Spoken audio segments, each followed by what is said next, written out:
Okay. Got it. Got it.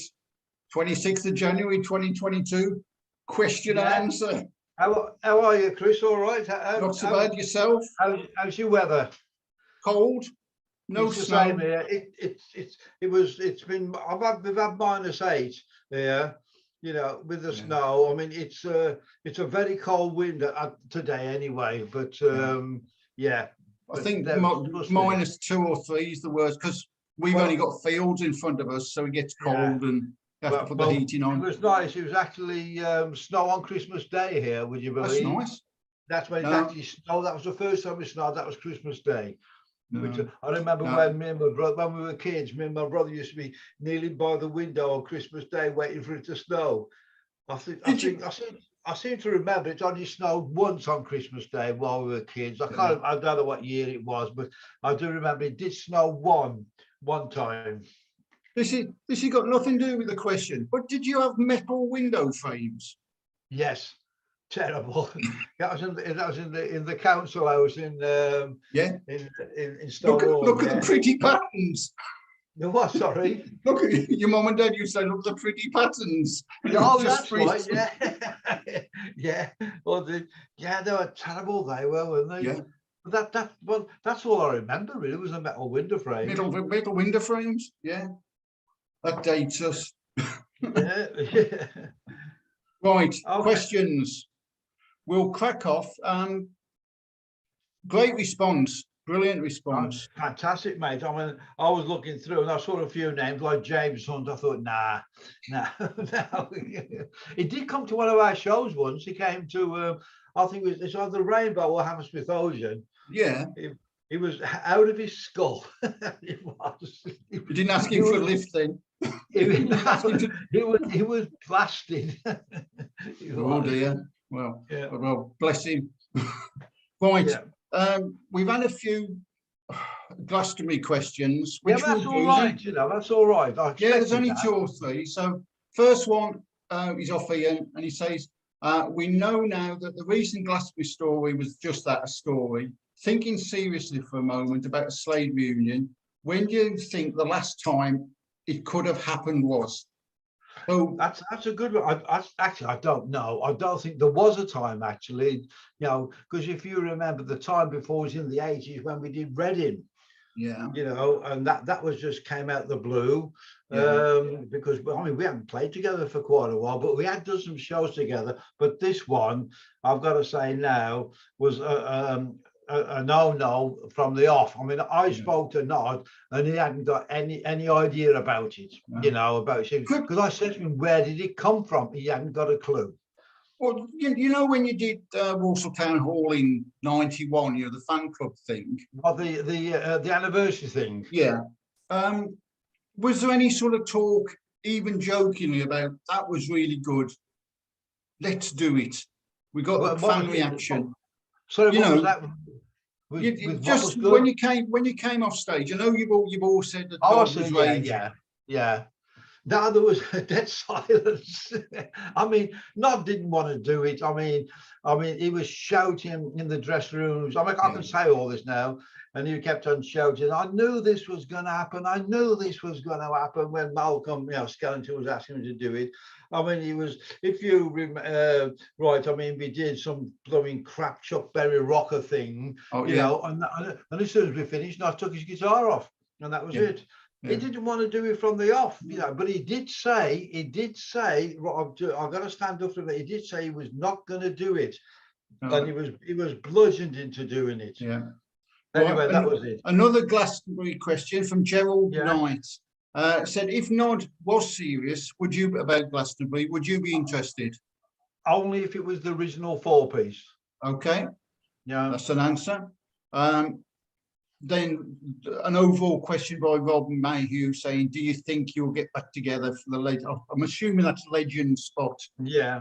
Which is 2 or 3 years down the line, isn't it, really? Yeah, well, I mean, we've already basically answered that, haven't we? You know, so basically that was it. And Stephen Lynch wants to know, he says that you and Jim were the core of the band. I've never heard that one before. That's quite nice.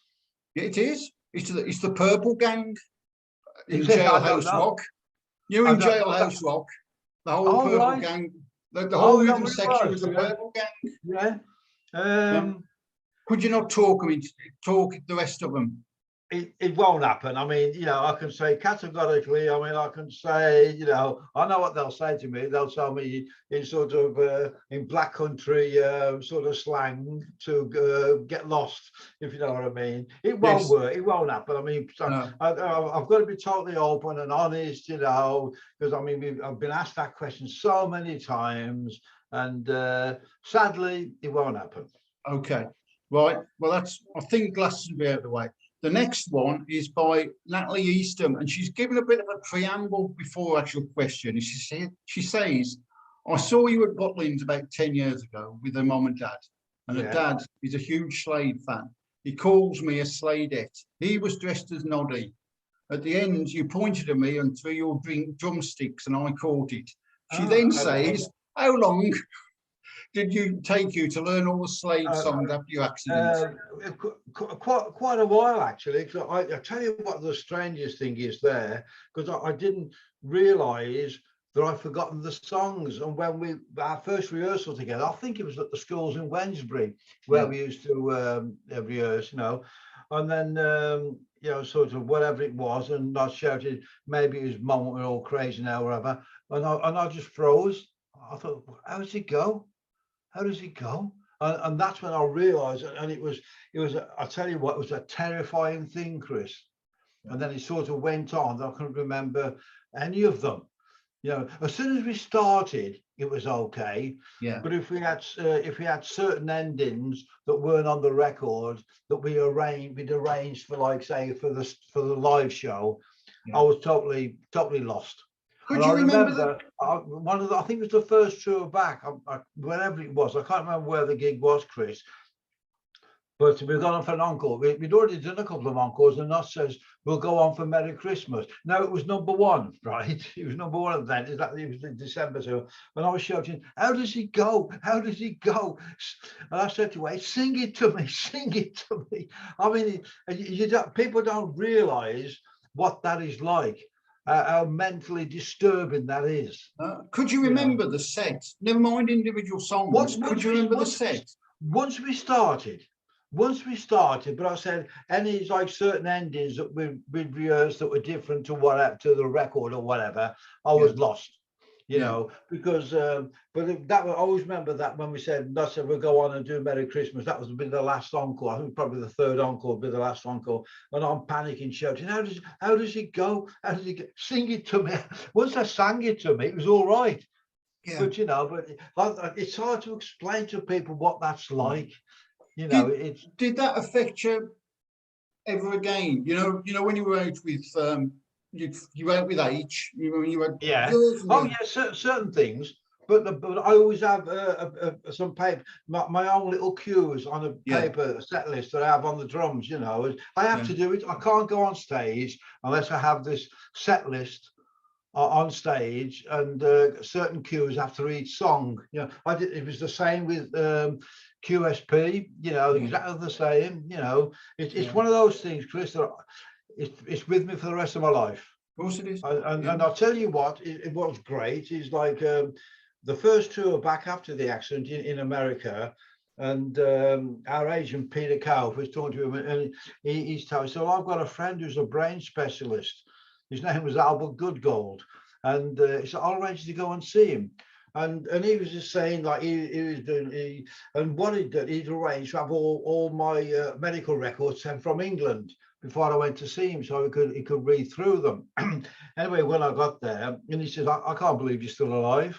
And and anyway, he's gone on. He says, and I was on about the different things like the memory and things like that. He says, the worst thing you can do is panic and try and force yourself to try and remember things. He said, that'll make it worse. He said, and it's so true, actually. When he said that to me, that was the best bit of advice I've ever had, because I was like a nervous wreck, Chris, trying to sort of remember things. And when he said that to me, he said, the worst thing you can do is that. He said, he just said, that'll give you a breakdown. you know, and he says, just try and remember it. I mean, I won't say forget it because No, but, no, but he said, you know, there's nothing you can do about it. He said it's a medical thing. It's brain damage. He said there's nothing you can do about it. He said just try and relax and work your way around it in your own little ways. And yeah, when he said that to me, it was the best advice I've ever had. When he brilliant. said, you know, he said don't try and force it because you'll make it No. worse. You just got You to know. relax into it, haven't you? And then it wasn't so much learning of the songs. It was sort of once I started with it, it was okay. So like I said, certain endings, if Yeah, we rearrange endings, which I've forgotten, you know, sort of thing. yeah. I like the classic when I said we're going to do Merry Christmas, I was shouting, how does it go? It was number one. It was the biggest thing in the country at the time. And I'm shouting, how does it go? Well, that was a good question. Thank you, Yeah. Natalie. And you're mentioning QSP leads us to a couple of QSP That's right. That's question. interesting. Yeah, I Steve mean, Lloyd says, I love the QSP CD. Are there any plans for any more? well, we've all sort of said it would be great, but it's all down to different schedules, really. But I mean, you know, it would be great, and we had so much fun doing that CD. You know, I Yeah. think I told you we did it at Peter Gabriel's studio, Yes. and it's it's like it's residential where you live there. You live and eat and record when you want, you know, sort of thing. It was Brilliant. great fun actually doing that CD. Yeah. Which I then would love to. leads I would to, love to do another one. Actually, I would love to do another one. well, there's a sort of follow up to this. Ken Kearsey asking if you and Andy Scott are going to be with Susie at the Royal Albert Hall in April. That's the first I've heard about that. I mean, that would be good, wouldn't it? Just to go on and do one or two songs. It would be, yeah, That would be great. that'd be a I'll have corker. to. I'm gonna have to keep that. I think what I'm going to do, I'm going to send this questionnaire or this question to Andy and Yeah, Susie yeah, and say, what do you think? yeah. You know. Because, 10 minutes out of your time and 10 minutes out of Andy's and 10 minutes of Yeah, that's what I mean. Susie's. I mean, it could be a great night out anyway, Yeah, and to do that as a little treat, it would be fantastic. yeah. You have to remind me, Chris. I will, Have to mate. accept I his will. email Yeah, or maybe I'll, have you got Susie and Andy's email, Chris? yes, mate. Maybe you could do it, Okay, or thinking okay. better might be coming from me. I think probably from you, to be Yes, honest. okay, but remind me later, Chris. They'll know who you are. Remind me later, Chris. Okay. When I read that, I thought, wow, that's interesting. Yeah, You know. that's good. Yeah. Well, yeah, I'll remind you, mate, don't we? Next on to your James Hunt question. Yeah. There's a bit of War and Peace. So it says, hi, Don. I remember when you played Wakefield, Jim had to be rushed to hospital after the gig with suspected hepatitis.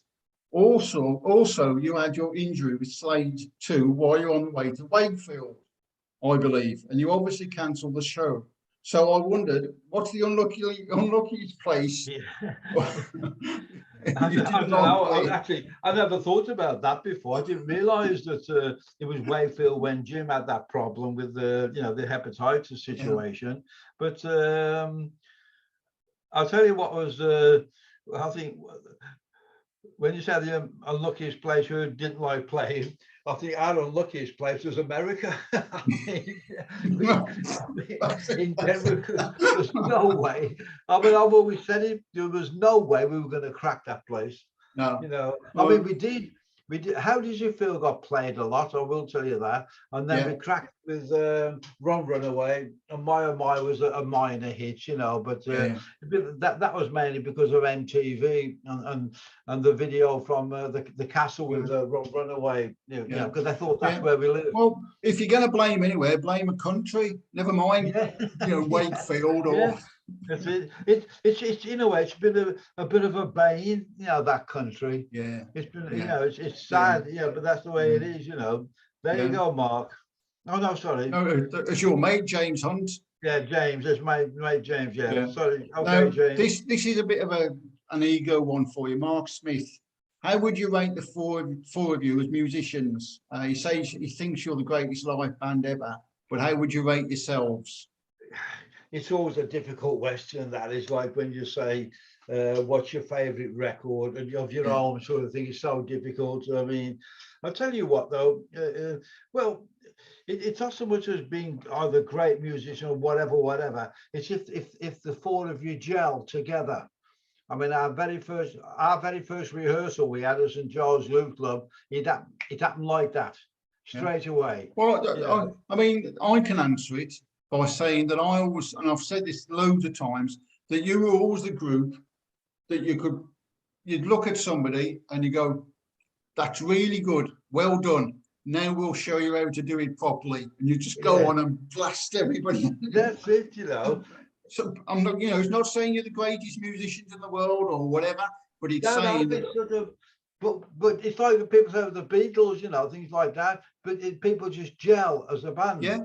It's like when I remember talking to, not name dropping, talking to Robert Plant when Zeppelin their first rehearsal. Because what happened, I mean, Jimmy Page had heard about Robert Plant. He'd already got his mate John Paul Jones, because they used to do sessions together, and he decided on Robert Plant. And then apparently Jimmy Page said, we need a really heavy drummer, and he said, well, come and see this guy, which is John Bonham. Yeah. And I remember I was on Robert Plant was telling me that their first rehearsal was I think it was at Jimmy Page's house. They went down and he clicked straight away.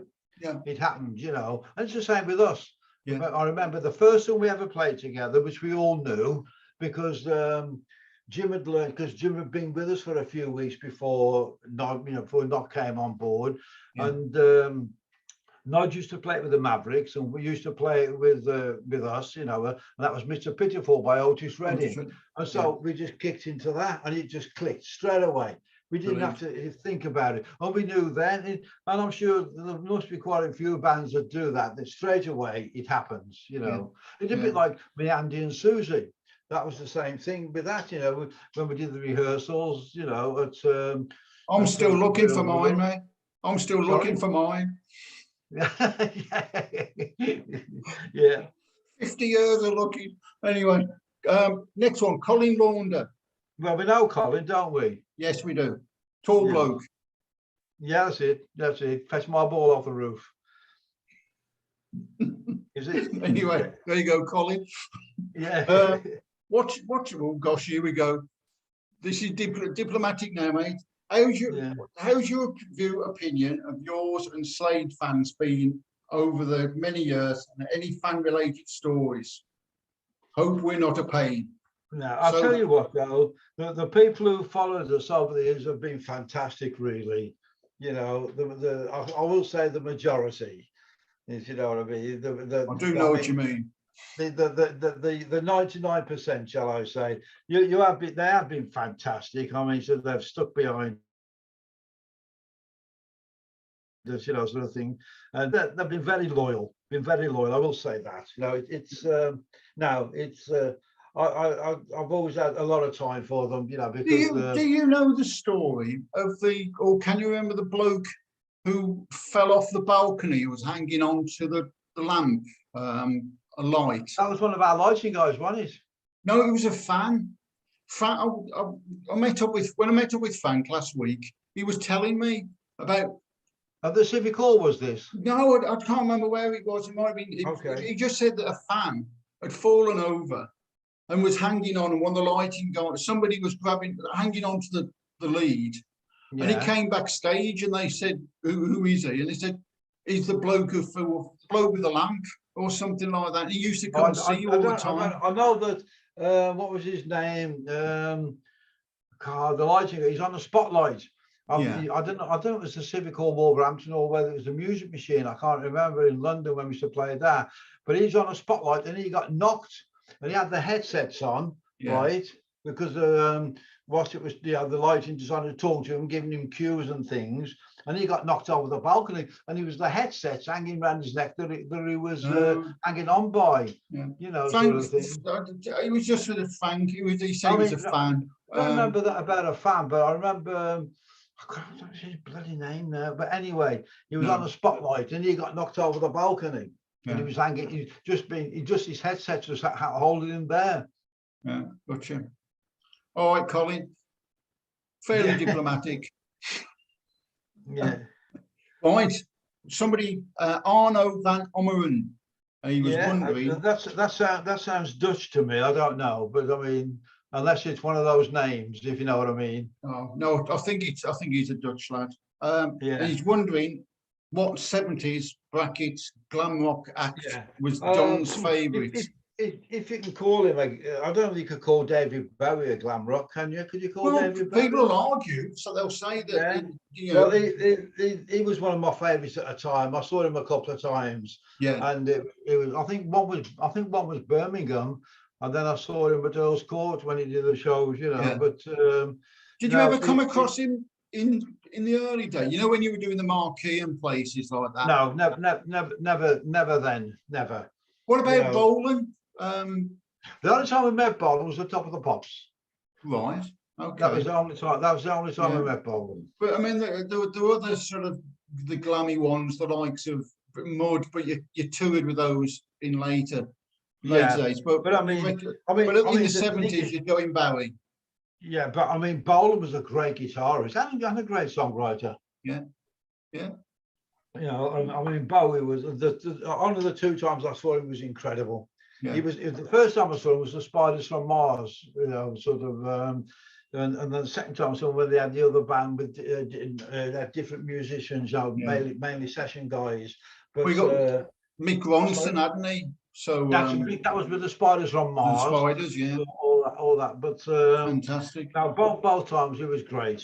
Yeah. Well, thank you, Arno. Question. Okay, let me just turn the page over. Johnny G. No, Johnny G. I wonder who that is. Oh, I don't know. Big question, I know. But if you had the Slade years all over again, would you do anything again? I think he means, would you do anything different? I think maybe just before I was looking through these, Chris, when I first got them, I think really how we tackle America. Yeah. I think that would be done. That would be done different. In my eyes, we would do that different. I think the American thing really looms large, doesn't it? The whole Slade thing. Yes. Well, the thing is like, I mean, what was the company we were with at the time, record company, they were putting us out as the new Beatles, the new this, the new what, and it's like. It was like to the journalists and people like that, it was like red rack to a bull, you know, sort of thing. And then we had this big press conference, press conference in Los Angeles when we arrived there, all sitting at the desk. And they don't need that. They don't want that. It's like I said, it's like red rack to a bull. And they were asking us just stupid questions on purpose. You know, just ridiculous questions, you know, and in the end, we just it was not who instigated it. We were sitting at a desk with all our names in front of us, and they were sitting down in the thing. In the end, it was Noddy said, "Come on, let's go down there and sit with them at their tables, you know, and just talk as mates." You know what I mean? Yeah. But that's what I would do. Just tackle America totally different. No, that's good answer. Good question, Johnny. Right then. Apologies to Risto Alahaika. Yes, I've read. I'm assuming he's from his question. I'm assuming he's from Finland. Says, do you remember the gig in Torino in July 2012? I remember Tornio, or what it was called. I remember that, but I don't remember that when he said I drove you with my friend's car from the airport. I mean, I don't know because I never take any notes. It was driving. I mean, I just get in the car and that's it. You know, I mean. That's the rock and roll lifestyle, isn't it? They were my drinking days. I was probably blasted anyway, you know, from the plane. You probably come straight from the scales. Yeah. All right then, mate. Fair enough. Yeah. Sorry about that, Risto. Right, what's this?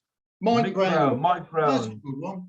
Well, what do you think you'd done if Slade hadn't hit the big time in the early 70s and before you got called up to Reading? I don't know. It's a two-part. If you hadn't hit the big time in the early 70s, and then before we did that, we weren't really thinking about that kind of thing. We were just having a great time playing. We were just thankful that we could get bookings, you know, and because that's what I mean. We didn't really travel that far. I mean, we did the occasional gig in Torquay or Newquay and Scotland, of course. Of But course. we never thought about it. We No. were just having a great time. Yeah. But we always thought maybe one day we might do, you know, sort of get there, you know. But it was one of those things. Was it And, a case of, as long as you were making money and enjoying well, yourself? I think what it was, we were earning a nice living, and we were having a great time because we had basically, like I said, we had nothing to prove. No. You know, sort of thing. And we were just having a great time. You know, we just having a great time gigging. We were just thankful we could get gigs. Yeah. You know, and all your mates were doing all your mates were doing 9 to 5s in the factories. Yeah, that's it. Or working in the foundry or whatever. Yeah. And for blimey, you know. Yeah. And the next bit is, I think it refers to you sort of the chicken in the basket stuff before Reading.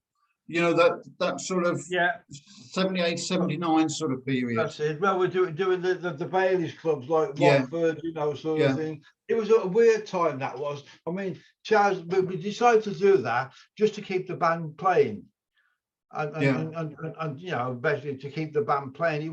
It was a bit sort of, it's a bit the graveyard sort of thing, but it meant that we could still play, we could still do gigs. You know, we still play. I mean, I wouldn't recommend it, if you know what I mean, but at least it kept us playing. Yeah, right. That's fair enough then. On to Mark Cowdrey. He's asking the question which pretty much everyone's asking for 2022. Will you be doing any UK shows, events, either with the Don Powell or the Flames? Will you be attending the convention? Well, as far as the gigs go, there's nothing planned because each of us have got our own sort of different sort of careers and things. So there's nothing planned. And just the way this COVID thing is at the moment, everything's on hold. But who knows, you know? And the convention's a fair way off yet. So again, who knows? It depends. It depends. What's around, you know, sort of. The next bit of his question. Got to wait and see. As I said, with this COVID thing, it's just everything's on hold, you know. So, Well, the next bit, Mark. Thanks for this, because we'll be on for the next half hour. He loves the array of discs in the videos, you know, in the background where you got all your gold discs. It would be great if you could list them all. Yeah, well, I could do that one time. If you put in an email, you put in an email, put an email, Chris, and I'll just make a list of. We could, if it's possible, we could work out some sort of video thing like this, where you say this is. Oh yeah, that could be good. If, like I said, this is a gold disc for whatever, and this is silver. If we could do that, platinum for Merry Christmas, you know, sort of thing. That could be good, Chris. Put that in an email. Put that in an email. Yeah, I will do. I'll mark that one with a star. Well done, Mark. You got a star. Yeah, nice one there. We'll get that done. Right. Next one is from Miet Hall. And he just says, have you ever experienced any spinal tap stories yourself? Personally, I suppose I have. I remember turning up at the studio a week before I should have done the recording studio because I walked in the studio expecting all the crew and everyone to be there, and they're all the staff of the recording studio. What are you doing there? Well, don't we start today? No, you're next week. I mean, that's about the only thing I can think of. I should have read that question earlier and try and well, that's fair enough. It's a good one. Right. We'll do a couple more, just so people don't get too bored and we can extend them on. So we'll do a couple more. We'll do Mick Anion. Hi Don, when the four of you met up a few years ago, how hopeful were you they were productive in the near future? Well, it was more or less written in stone that nothing would happen, you know, sort of thing. You know, that was it. It's sort of, we'd done our time basically, and you know, all the stories about us getting back together again, you know, sort of, it was never going to happen. We'd done it, and that was that kind of thing.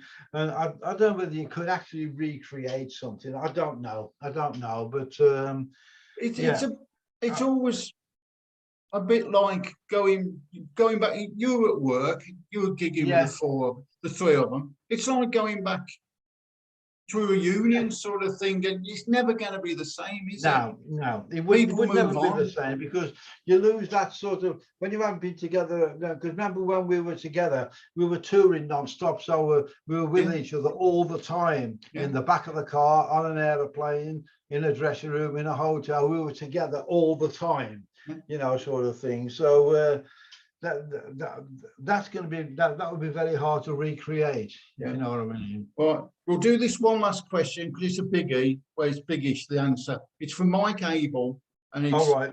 what's the best gig you've ever done and why?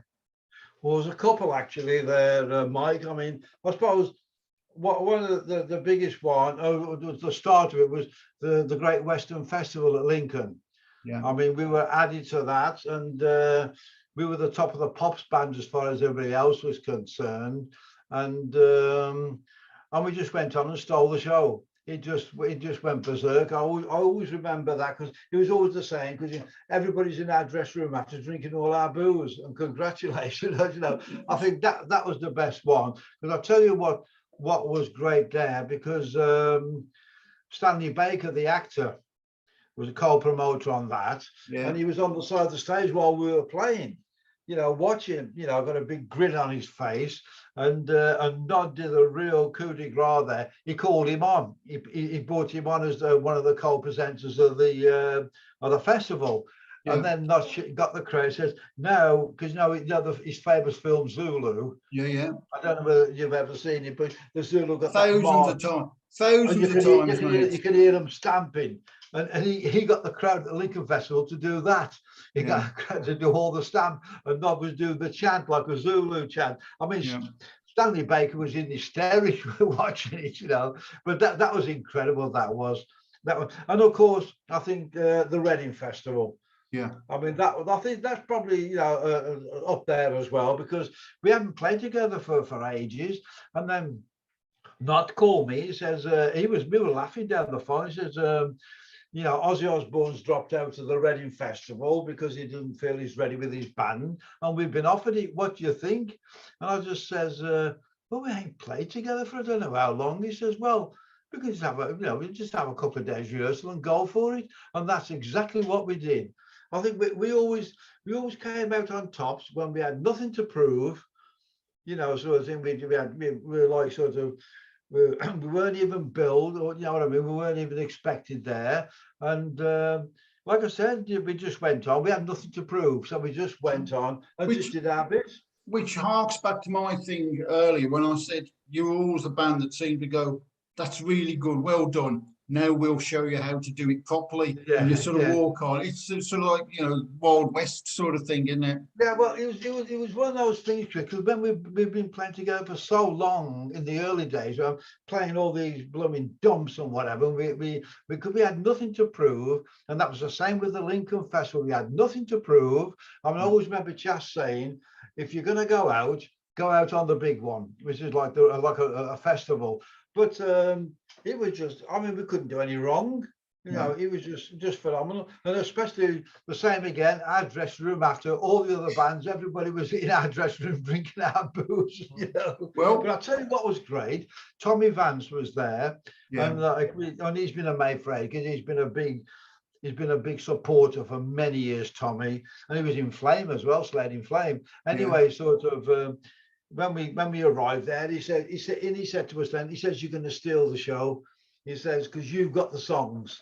He says, you're going to steal the show. And we didn't take any notice, but I remember seeing him on the side of the stage with a big grin on his face, you know. But no, I think probably the Reading, the toss-up between Reading and the Lincoln Festival, the Great Western Festival. It's not a bad thing to put on your CV. No. So I think we'll draw a line under this session. Let me just mark underneath there. Yes, I've done the same. I know where we are. You know anyway, Chris. Yeah, but I've done the same. We've managed almost to do 2 pages. Almost. That's good.